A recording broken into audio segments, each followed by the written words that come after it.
Dear President Biden, Vice President Harris, and members of the 117th Congress.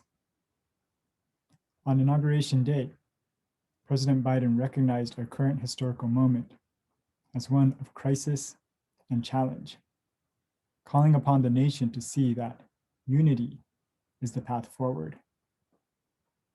While the message brought about a feeling of optimism for the future of this nation, it saddened me to see the persistence of the divisive rhetoric that continues to plague our public and private discourse, drowning out all calls for unity.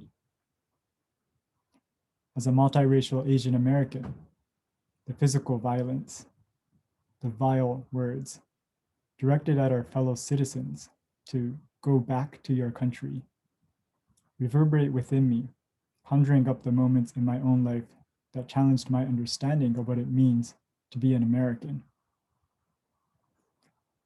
As a nation, we uphold justice and equality as our core values, and yet we continue to witness moments in which we must question whether these ideals ring true for all of us. How can we open our hearts and respond to the calls for unity when it continues to be muffled by the voices of hatred and greed and ignorance? The Buddhist tradition has long recognized the necessity to combat these poisons. The first fascicle of the Mahavairochana Sutra begins with an exposition on the nature of our mind, suggesting that the profound truth of our shared humanity is always present there. Not only in the mind of the Buddhist practitioner, but also in the minds of all sentient beings, regardless of who they are or where they stand. The task given to the practitioner is not only for one to realize this truth within themselves, but also to have the courage, perseverance, and compassion to help others as well. This arduous path must begin with the recognition of the fundamental humanity that we all share.